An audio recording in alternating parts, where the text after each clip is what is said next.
हम सभी में से ज्यादातर लोगों ने पिरामिड्स के बारे में सुना होगा। पिरामिड सबसे पहले मिस्र में बनने शुरू हुए थे। वहाँ के लोगों ने वहाँ के राजाओं के शवों को सुरक्षित रखने के लिए ये पिरामिड्स बनाए थे, जिसमें उनकी डेड बॉडीज पर एक लेप लगाकर उन्हें एक बॉक्स में बंद कर रखा जाता था। इन शवों को मम्मीज कहा जाता था और ये मम्मीज आज भी दुनिया भर के बहुत सारे म्यूजियम में टूरिस्ट को अट्रैक्ट करने के लिए रखे जाते हैं। राजाओं के साथ साथ उनके कपड़े, उनके गहने, उनके बर्तन, उनके जानवर और कभी कभी उनके नौकरों को भी उनके साथ दफना दिया जाता था। पिरामिड से जुड़े बड़े बड़े राज आज भी हमारे साइंटिस्टों को नहीं पता चल पाए, क्योंकि तब के समय में बिना किसी मशीन, बिना किसी हाई टेक्नोलॉजी के इतने बड़े बड़े आर्किटेक्चर बनाना लगभग नामुमकिन था। मिस्र के साइंटिस्ट अभी हर गुजरते साल इन संरचनाओं के बारे में खोज कर रहे हैं। अभी भी हम इन रहस्य से भरे पिरामिड्स के बारे में पूरी तरीके से पता नहीं लगा पाए हैं, लेकिन हमारे साइंटिस्टों की वजह से हम कुछ कामयाबी हासिल कर चुके हैं। मिस्र के लोगों को दुनिया के सबसे अंधविश्वासी लोग भी माना जाता था, और इस चीज में कोई भी आश्चर्य नहीं है कि उन लोगों ने पिरामिड्स के बनाने की जगह को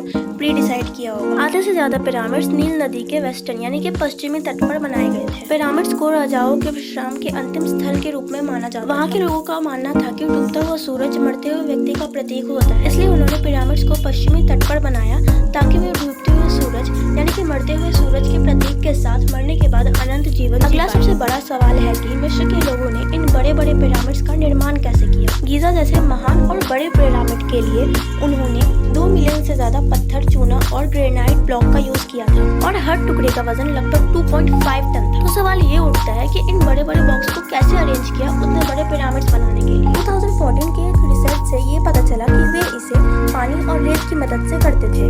पिरामिड्स में जो पत्थर यूज किए गए हैं उन पत्थरों पे वहाँ के लोगों की उस टाइम की तस्वीरें बनी हुई है, और उन्हीं तस्वीरों से अंदाजा लगाया गया कि इस काम को इतना आसान उन्होंने कैसे। जो इंसान इतने बड़े बड़े पत्थरों को खींचते हुए स्लेज से ऊपर ले जाता था, वो उन पत्थरों में टाइम टाइम पर पानी डालता रहता, क्योंकि उन पत्थरों में रेत की मात्रा ज्यादा होने की वजह से पानी और रेत के मिलने से उन पत्थरों का वजन बहुत ज्यादा कम हो जाता था, और उन पत्थरों का वजन 50% तक कम हो जाता था। इससे हमें ये पता चलता है कि मिस्र के लोगों के पास अंधविश्वासी नॉलेज के साथ साथ साइंस की लॉजिकल नॉलेज भी बहुत ज्यादा था, और उस समय के मानव जाति में इतनी ज्यादा विकास आज के समय के लोगों को भी समझ में नहीं आई। तो ये थी पिरामिड से जुड़े कुछ नॉलेज की बातें जो कि आपको पता होनी चाहिए, और अगर आपको पार्ट 2 चाहिए तो प्लीज कमेंट कीजिए।